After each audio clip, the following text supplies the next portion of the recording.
What's up, everybody? Welcome back to my podcast, Sammy's Place. I am Sammae. It is the 20th anniversary of Aaliyah's self-titled album, also known as the Red Album. Unfortunately, was her last album, but man, what an album that was. That album changed a lot for me in life, period. In 2001, I was introduced to hip-hop, let's say. I started getting familiar with everybody, Missy Elliott, Little Kim, Foxy Brown, and Aaliyah. And these albums that came out that year, I'll do another episode on the other ones, but they were classics. So many classics came out that year, 2001. It was a really good year for hip-hop and R&B. I used to be into like mainstream pop. I was like, how old? 12, I think. And pretty much anything that was just commercial. But hip-hop started becoming more mainstream. Like, it was already big, but it was really pushed into mainstream.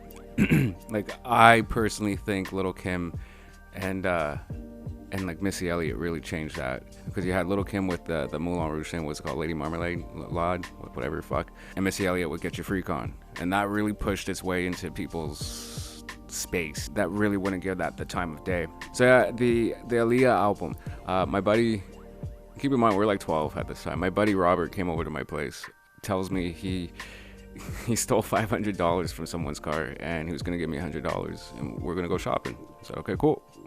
We'll go to the mall, and every time we go to the mall, him and I, like, we were big music heads. We loved music. We loved discovering new music and stuff. And at that time, he was getting into like Slipknot and shit, and I was going urban.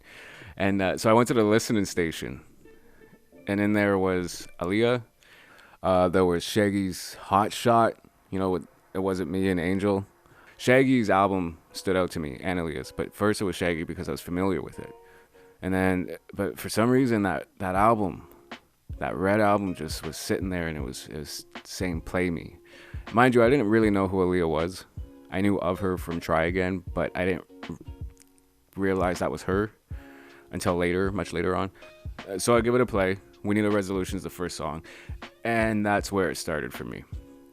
That is where everything changed. That beat, the song itself, it was so different from anything that I've ever heard. I became obsessed with it, but like I didn't realize it at the time. In that very second, I was just like, oh, this is different. Like, I wasn't sure if I liked it or not, but it was different. It was really fucking different for me. And I skipped through the rest of the album, and it was like We Need a Resolution it was different. It was all different for me. It had so many elements of other genres, like rock. Mind you, I really liked hip-hop during that time because it experimented a lot with a lot of Arabic, Indian, and it all sounded great. There was so much variety given to us. So, at first the album didn't do nothing for me. It did, but I didn't realize it at that second. So I bought the fucking Shaggy album. I went home, I played the Shaggy album. I didn't like any of the fucking songs on there other than Angel and It Wasn't Me. And this is not taking anything away from Shaggy. That album I didn't like. And all I could keep thinking about was that Red Album. It's like, I want that album now. So I called my dad that night, the same day, and I asked him if we can return that CD, because I wanted to get the Aaliyah CD. And the reason why I needed my dad, I couldn't just go alone, is because I returned so many CDs at that point that they told me I now have to bring my parent with me in order to do this. Yeah, it's fucking stupid. Anyways, so the next day we go. Early in the morning, I think it was like 8:30, 9 o'clock in the morning, right before he went to work. I did that quickly, went home, and I listened to it some more. We Need a Resolution was the song for me, though. And I didn't even know there was a video to it. I didn't know there was a single. I didn't know which one was the single. I didn't know nothing of that. And I didn't have no damn computer or the internet at the time or to research these things, to find out these things. All I had was that album. And they didn't really play much of like R&B like that on much music. I didn't know where else. Apparently we had BET. I didn't even know that back then. Had I known, I would have watched it. But so I didn't know what anything other than the album. And I think it was like late July. It was pretty late when I bought that album. And then a few weeks go by, and then she unfortunately passed away in the plane crash. And I remember that moment. I was on my bed. I was drawing. I used to draw. I was really good. And I had my headphones on. I was listening to music on my Discman. Remember those? Shit. I look on my TV, and back then I didn't I didn't have cable often, so I got like those news channels. That's all I could fucking get. And it said right there on the screen, Aaliyah died in a plane crash at the age of 22. And I was like, fuck, are you fucking kidding me? And I was so sad. I was so sad because I just discovered this artist. I still don't know at this time of her previous albums, right? I know she's had previous albums through reading the articles and stuff like that of her passing. So I found out a lot about Aaliyah through her passing. I did my homework. I got all her albums. Age Ain't Nothing But a Number really didn't do much for me. It was the Missy and Timberland sound. Them three together, it was a force. And it's because of her I realized Missy Elliott. Like, I already knew of Missy Elliott from Get Your Freak On and stuff, but I didn't realize how involved she was in Aaliyah's work and Tim. And since I did my research on Tim and Missy, I was introduced to all these other artists because they wrote and fucking collaborated with and produced for like everybody in hip hop. So I got introduced to hip hop through Aaliyah. Changed everything for me. And it was so sad because like for me, I was like, I just discovered this artist. She's so good. Her music's so different. She's so pretty. And then I listened to her album even more. I don't know, there's something about losing somebody where an artist, you just listen to their music more.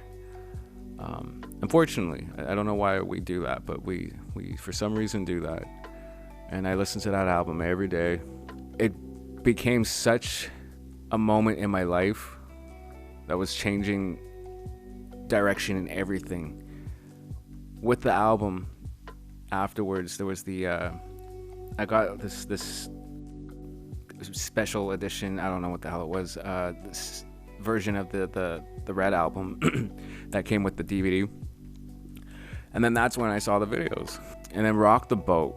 I remember when Rock the Boat came out, they started playing it on Much Music. They didn't play We Need a Resolution. I started seeing Aaliyah on fucking Much Music. It's like, that would have been nice before. What a beautiful video. Okay, first of all, that video was a nice way to send off Aaliyah. The colors, the dancing, okay, the choreography in that alone was... She was really headed in a direction, and I saw this with her videos, where she danced more. She really was becoming a performer. Definitely going to be like Janet level a performer. I saw that going in that direction. Then, More Than a Woman came out. I think it went like that. I know I was confused with More Than a Woman because Rock the Boat, I didn't know how it worked anyways. Rock the Boat came out first, and she had passed away literally after shooting that video, right? And then More Than a Woman came out after, and I was like, how the fuck did she shoot this video?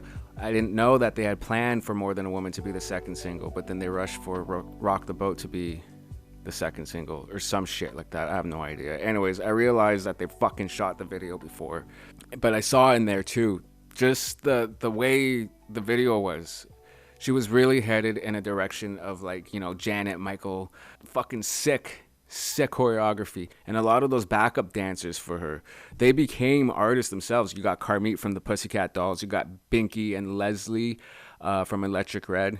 I don't know if another member from Electric Red danced backup for her.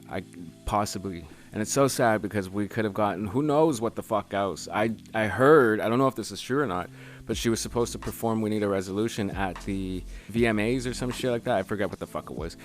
The one with Britney, I'm a Slave for You, and the snake. Apparently Aaliyah was supposed to have the snake. So that's the fucked up part. I read that. I don't know how true this is. It could not be true. But then, then they had that little memorial moment for Aaliyah with Missy and Janet and Tim. Was it Genuine? Oh shit, it's been so long since I watched that. She needs a proper tribute. She really needs a proper tribute. They had a moment where they spoke on her, but that's about it. She's never gotten the proper fucking tribute. And to think Janet and her could have potentially collaborated at one point.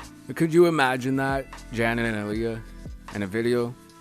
The fucking dancing, the vocals, because they both have light vocals. That would have been really fucking... Can you imagine? Shit. Yeah, and it's unfortunate that we don't have her music available anywhere. The CDs are going for fucking quite some... And the vinyls, don't even get me started on the vinyl. 800, 900 or more. Like, shit. That's how rare this is now. An Aaliyah album is so rare to the point, like, fuck. I don't even know what's going on with that. I keep hearing it's the uncle. He owns all the rights to her material. That guy's such a piece of shit.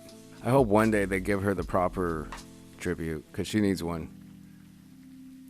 Missy, Tim, other people she's worked with. I'm not talking about these new people. Fuck these new people. I don't want to see these shitty ass new fucking artists, if that's what you want to call them, paying tribute to Aaliyah. Fuck them.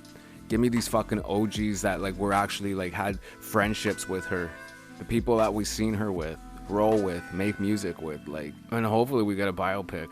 I've been waiting for that for the longest time. I don't even know if this is ever gonna happen. And I think a lot of it has to do with the rights to the music. The family's trying to get rights to the music. I think, I have no idea. So they'll need the rights to the music to make a movie. All I know is that her uncle's a piece of shit. Everybody that's fucking worked with him or has been signed to his label has been fucked over majorly, okay? Look at JoJo, for example. There's a reason why we don't have Tony Braxton's Libra or Timberland's previous albums when he was signed with Black Ground. Her uncle's a dick. Anyways, it's crazy that it's been 20 years. 20 years since this timeless classic album was given to us by such a gifted artist. She was way more than a singer. She was way more than her looks. She just possessed this natural beauty to her, and it was effortless. You know, even dancing, she didn't give none of those stank looks or fucking showed ego, but yet her presence was quite big. And she kept this very simple face, you know, kept it natural. She wasn't doing too much, but yeah, and it just flowed. She was so smooth, so slick with her fucking moves. I learned all her fucking dances just because they were that dope. And it only gets me wondering the things that could have came afterwards. You know, I don't know what else they were planning for another video or for single. All I know is that Loose Rap was originally supposed to be the first single, and she wanted like a dance video for that.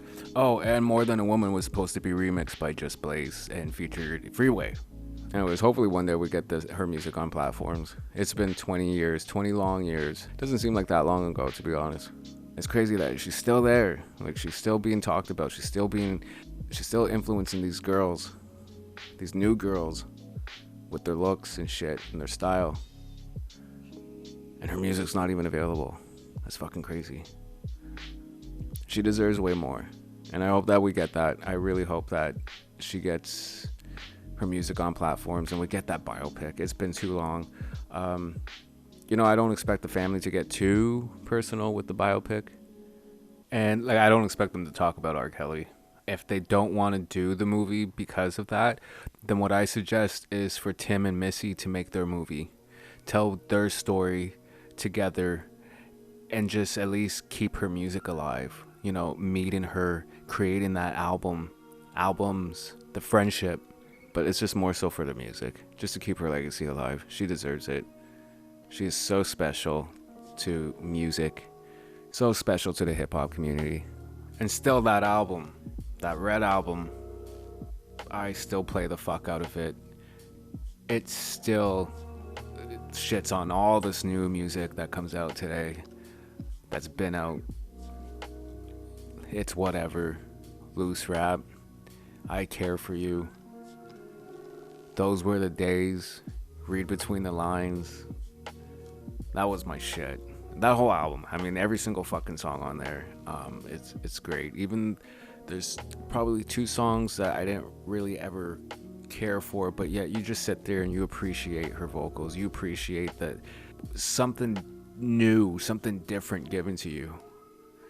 She really took chances. She really did something way fucking different than what she was doing before. She was really blossoming, and it fucking sucks. Shit, does it ever suck that we've been robbed of so much greatness. Aaliyah was gonna be fucking huge. I don't give a fuck what anybody says. She was blossoming into that mega star. And it's so much to the point that her music isn't even available anywhere right now other than fucking YouTube. And yet, she's still relevant. She's still inspiring these girls.